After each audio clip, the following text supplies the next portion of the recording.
filha do patrão, de Artur Azevedo.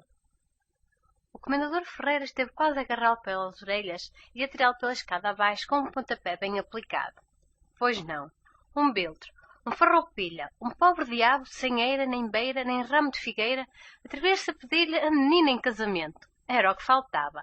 Que ele estivesse durante tantos anos a juntar dinheiro para encher os bolsos a um vale de vinos daquela espécie, dando-lhe a filha ainda por cima. A filha, que era a rapariga mais bonita e mais bem educada de toda a rua de São Clemente. Boas! O comendador Ferreira limitou-se a dar-lhe uma resposta seca e decisiva. Não, meu caro senhor, capaz de desanimar o namorado mais decidido ao emprego de todas as astúcias do coração. O pobre rapaz saiu atordoado, como se realmente houvesse apanhado o puxão de orelhas e o pontapé, que felizmente não passaram de tímido projeto. Na rua, sentindo-se ao ar livre, cobrou ânimo e disse aos seus botões: "Pois há de ser minha, custe o que custar." Voltou-se, viu numa janela a Duzinda, a filha do comendador, que desesperadamente lhe fazia com a cabeça sinais interrogativos. Ele estalou nos dentes a unha do polegar, o que muito claramente queria dizer babau, e, como eram apenas 11 horas, foi dali direitinho espairecer no Derby Club. Era domingo e havia corridas. O comendador Ferreira, mal o rapaz desceu a escada, foi para o quarto da filha e surpreendeu-a a fazer os tais sinais interrogativos. Dizer que ela não apanhou o puxão de orelhas destinado ao moço seria faltar à verdade que devo aos pacientes leitores. Apanhou-o, coitadinha, e, naturalmente, a julgá-lo pelo grito estrídulo que lhe deu, exagerou a dor física produzida por aquela grosseira manifestação da cólera paterna. Seguiu-se um diálogo terrível. "Quem é aquele pelintra?" "Chama-se Borges." "De onde você o conhece?" "Do clube guanavarense. Daquela noite em que o papai me levou." "Em que ele se emprega?" "Que faz ele?" "Faz versos." "E você não tem vergonha de gostar de um homem que faz versos?" "Não tenho culpa. Culpado é o meu coração." "Esse vagabundo algum dia lhe escreveu?" "Escreveu-me uma carta." "Quem lhe trouxe?" "Ninguém. Ele mesmo atirou-a com uma pedra por esta janela." "Que lhe dizia ele nessa carta?" "Nada que me ofendesse. Queria a minha autorização para pedir-me em casamento." "Onde está ela?" "Ela quem?" "A carta." A Duzinda, sem dizer uma palavra, tirou a carta do seio. O comendador abriu-a, leu-a e guardou-a no bolso. Depois continuou: "Você respondeu a isto?" A moça gaguejou: "Não minta!" "Respondi sim, senhor." "Em que termos?" "Respondi que sim, que me pedisse." "Pois olhe, proíbo-lhe, percebe? Proíbo-lhe que de hoje em diante dê trela a esse paralvilho. Se me contar que ele anda a rondar minha casa, ou que se corresponde com você, manda-me zancar-lhe os ossos pelo bem-vindo." Bem-vindo era o cozinheiro do comendador Ferreira. "E a você, minha sirigaita?" "A você, não lhe digo nada." 3 dias depois desse diálogo, a Duzinda fugiu de casa em companhia de Borges, e o rapto foi auxiliado pelo próprio Bem-vindo, com quem o namorado dividiu um dinheiro ganho nas corridas do derby. Até hoje ignora o comendador que o seu fiel cozinheiro contribuísse para tão lastimoso incidente. O pai ficou possesso, mas não fez escândalo, não foi à polícia, não disse nada nem mesmo aos amigos íntimos, não se queixou, não desabafou, não deixou transparecer o seu profundo desgosto. E teve razão, porque, passados 4 dias, a Duzinda e o Borges vinham, à noite, ajoelhar-se aos seus pés e pedir-lhe a bênção, como nos dramalhões e novelas sentimentais. Para que o conto acabasse a contento da maioria dos meus leitores, o comendador Ferreira deveria perdoar aos 2 namorados e tratar de casá-los sem perda de tempo. Mas, infelizmente, as coisas não se passarão assim, e a moral, como vão ver, foi sacrificada pelo egoísmo. Com a resolução de quem longamente se preparara para o que desse e viesse, o comendador tirou do bolso um revólver e apontou-o contra o raptor de sua filha, vociferando: "Seu biltre, ponha-se imediatamente no olho da rua, se não quer que lhe faça saltar os miolos." A esse argumento intempestivo e concludente, o namorado, que tinha muito amor à pele, fugiu como se o arrebatassem asas invisíveis. O pai foi fechar a porta, guardou o revólver e, aproximando-se de Aduzina, que encostada ao piano tremia como varas verdes, abraçou-a e beijou-a com um carinho que nunca manifestara em ocasiões menos inoportunas. A moça estava assombrada. Esperava, pelo menos, a maldição paterna. Era, desde pequenina, órfã de mãe e habituara-se às brutalidades do pai. Aquele beijo e aquele abraço afetuosos encheram-na de confusão e pasmo. O comentador foi o primeiro a falar. Vês, disse ele, apontando para a porta, vês? O homem por quem abandonaste teu pai é um cobarde, um miserável, que foge diante do cano de um revólver. Não é um homem. Isso é ele, murmurou a Duzinda, baixando os olhos, ao mesmo tempo que duas rosas lhe desfaziam a polidez do rosto. O pai sentou-se no sofá, chamou a filha para perto de si, fê-la sentar-se nos seus joelhos e, num tom de voz meio e untuoso, pediu-lhe que se esquecesse do homem que a raptara, um troca-tintas, um legalhé que lhe criou dotes e nada mais. Pintou-lhe um futuro de vicissitudes e misérias, longe do pai, que a desprezaria se semelhante casamento se realizasse. Desse pai, que tinha exterioridades de bruto, mas no fundo era o melhor, o mais carinhoso dos pais. No fim dessa catequese, a moça parecia convencida que nos braços de Borges não encontraria realmente toda a felicidade possível, mas agora é tarde, balbuciou ela, e voltaram-lhe à face as purpurinas rosas de ainda há pouco. Não é tarde, disse o comendador. Conheces o Manuel, o meu primeiro caixeiro do armazém? Conheço. É um enjoado. Qual enjoado? É um rapaz de muito futuro no comércio, um homem de conta, peso e medida. Não descobriu a pólvora, não faz versos, não é janota, mas tem um tino para o negócio, uma perspicácia que o levará longe, hás de ver. E durante um quarto de hora, o comendador Ferreira acabou as excelências do seu caixeiro Manuel. A Duzinda ficou vencida. A conferência terminou por estas palavras. Falo-lhe? Falo, papai. No dia seguinte, o comendador chamou o caixeiro ao escritório e disse-lhe: Seu Manuel, estou muito contente com os seus serviços. Oh, patrão, você é um empregado zeloso, ativo e morigerado. É o modelo dos empregados. Oh, patrão, não sou ingrato. Do dia 1º em diante, você é interessado na minha casa. Dou-lhe 5% além do ordenado. Oh, patrão, isso não faz um pai ao filho. Ainda não é tudo. Quero que você se case com a minha filha. Doto-a com 50 contos. O pobre diabo sentiu-se engasgado pela comoção. Não pôde articular uma palavra. Mas eu sou um homem sério, continuou o patrão. A minha lealdade obriga-me a confessar-lhe que minha filha não é virgem. O noivo espalmou as mãos, inclinou a cabeça para a esquerda, baixou as pálpebras, ajustou os lábios em bico e respondeu com um sorriso resignado e humilde. Oh, patrão, ainda mesmo que fosse, não fazia mal. História de um soneto, de Arthur Azevedo. Antes de entrar definitivamente na vida prática, Ludgero Batista, hoje um dos nossos industriais de polpa, fazia versos. Eram rimas inofensivas. Entretanto, um dos seus sonetos, pelo menos, foi escrito com más tenções. E, se alguma desculpa tem o poeta, deve-a unicamente aos seus 23 anos, idade em que o homem não sabe medir bem as consequências dos seus atos, nem dos seus versos. Havia naquele tempo, como ainda as há, e em maior número talvez, uma senhora casada, por nome Laura Rosa, um nome de flor, a qual se comprazia em arrastar atrás de si uma chusma de corações masculinos, e cuja formosura fazia sensação em toda a parte aonde a levava o marido, um tal comendador Rosa, muito dado a festas e espetáculos. Ludgero encontrou-a um dia no Jockey Club, e aconteceu-lhe o mesmo que a todos os rapazes do seu gênero. Enamorou-se dela. Dali por diante, não perdia a corrida de cavalos em que Laura Rosa estivesse. E, ou fosse que realmente os olhos da formosa dama lhe prometessem mais do que deviam, ou fosse natural filáusia de namorado jovem, ele considerou-se autorizado a empregar algumas diligências, a fim de que os seus amores saíssem do período ingrato do platonismo e entrassem numa situação mais positiva. Para isso, recorreu à musa, que não abandona o poeta nessas emergências exóticas, e escreveu o soneto em questão. Era nada mais nem menos que uma injúria, até certo ponto atenuada pela rima e pelo metro. Mas, como se sabe, os fazedores de versos tiveram, em todos os tempos, o privilégio de insultar as senhoras, sem que a moral pública os responsabilizasse por isso. Eis aqui o soneto, que se intitulava Súplica. Desde o dia feliz em que, pasmado, pela primeira vez te vi, senhora, um sentimento no meu peito mora, feito de angústia e feito de pecado.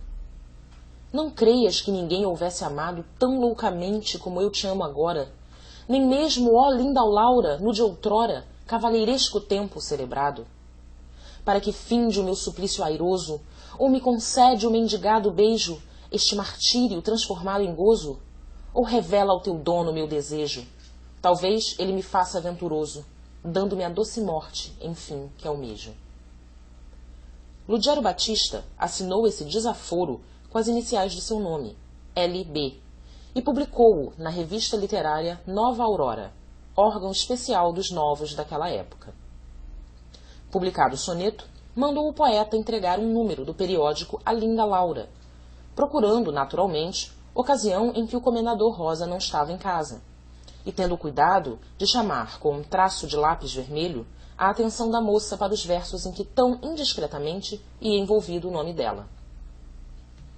Não sei qual foi o resultado obtido por Lugero, nem isso importa à narrativa. Creio, entretanto, que a súplica não foi atendida.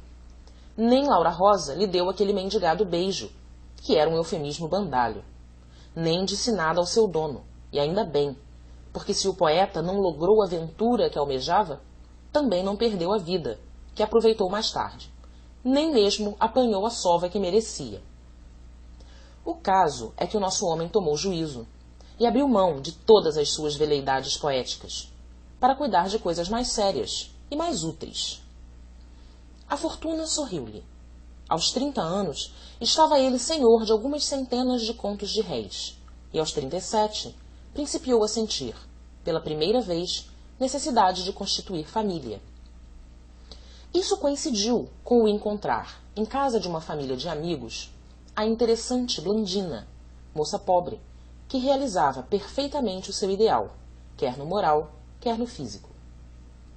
Blandina contava apenas 23 primaveras, justamente a idade que ele tinha quando escrevera a súplica. Mas, não obstante essa diferença de 14 anos, o casamento não lhes pareceu desproporcionado. Queriam-se deveras. Ela talvez fosse um pouco romântica, cheia de mistérios e devaneios, sequiosa do imprevisto e do ignorado. Mas esse defeito, se o era, não repugnava ao que em Lugero ficara do sonhador de outrora. Casaram-se.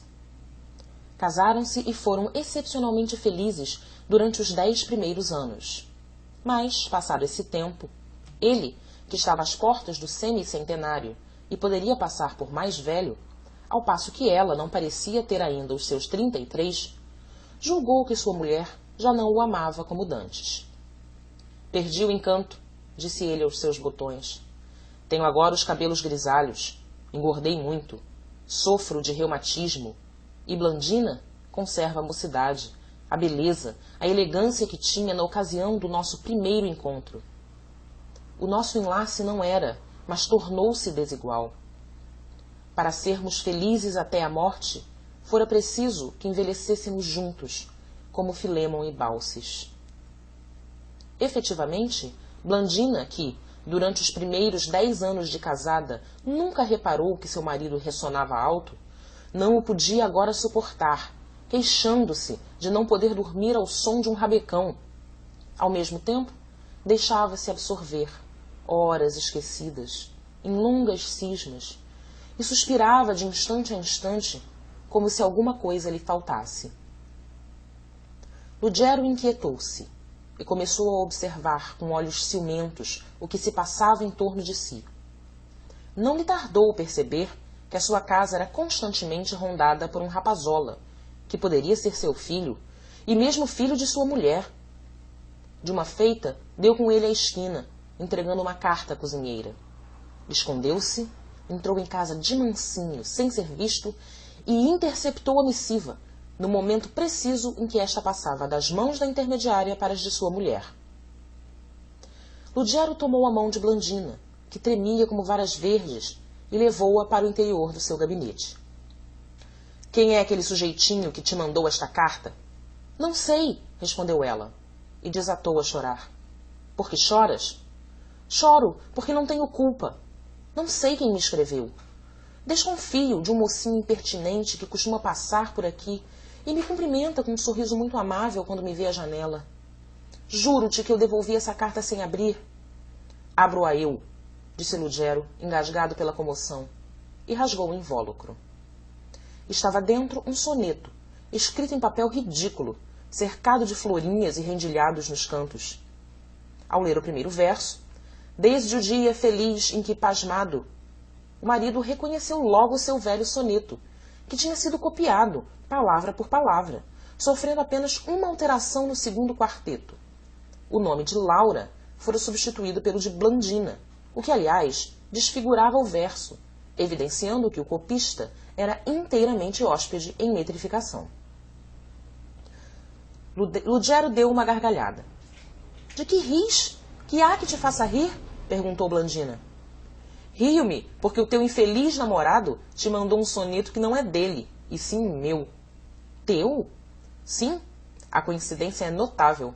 Vais ver. Lugero abriu uma gaveta e tirou de dentro dela o número amarelado da Nova Aurora, em que vinha estampada a sua súplica. — Aqui tens. Olha, compara. Está assinado com as minhas iniciais. Tu fazias versos? Fazia-os e ainda os farei, se quiser. Tanto assim que vou escrever outro soneto em resposta a este, e hás de tu copiá-lo, com tua letra, e eu mesmo o entregarei ao tal mocinho. Está dito.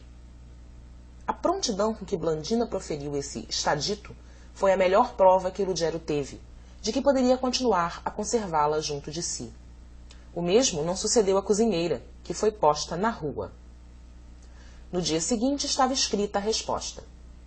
Blandina copiou-a, e na mesma tarde, quando Rapazola, parado à esquina, interrogava as janelas, Lugero aproximou-se dele e disse-lhe: — Jovem, aqui tem a resposta de minha mulher ao seu soneto. Espero que depois de lê-la o meu amiguinho não me rondará mais à porta. Mas, se continuar, previno-o de que o mato a bengaladas. O Rapazola fugiu, e não consta que reaparecesse no bairro. Foi esta a resposta. Para satisfazer ao seu pedido, na parte da denúncia e não do beijo, revelei a meu dono o seu desejo. Os versos entreguei a meu marido.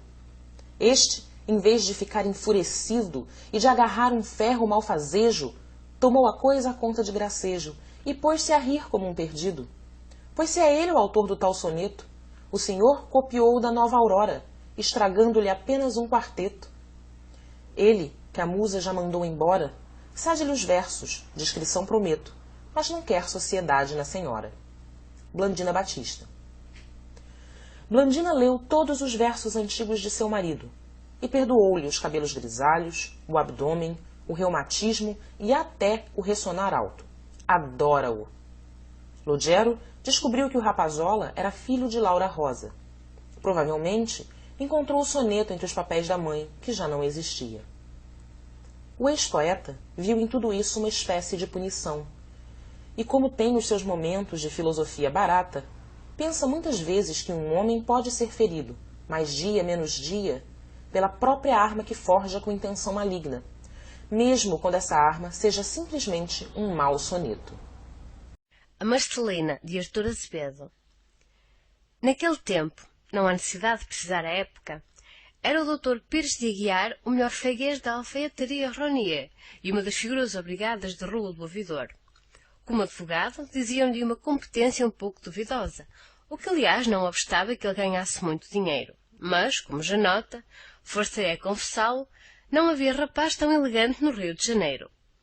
Quando perguntavam a idade, respondia invariavelmente: orço pelos 40. E durante muito tempo não deu outra resposta. Os seus conterrâneos de academia atribuíam-lhe 50, bem puxados. As senhoras, essas não lhe davam mais que 35. Ele tinha um fraco pelas mulheres de teatro. Consistia o seu grande luxo em ser publicamente o amante oficial de alguma atriz. Não fazia questão de espírito nem beleza.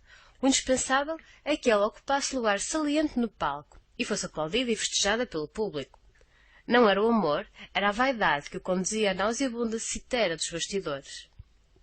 Essas ligações depressa se desfaziam. Duravam enquanto durava o brilho da estrela. Desde que esta começasse a ofuscar-se, ele achava um pretexto para afastar-se dela e procurar imediatamente outra. Como era inteligente e generoso, muito mais generoso que inteligente, nunca ficava mal com o astro caído. Algumas vezes, o rompimento era provocado por elas, pelas de mais espírito, que facilmente se enfadavam de um indivíduo tão preocupado com a própria pessoa e tão vaidoso com suas roupas.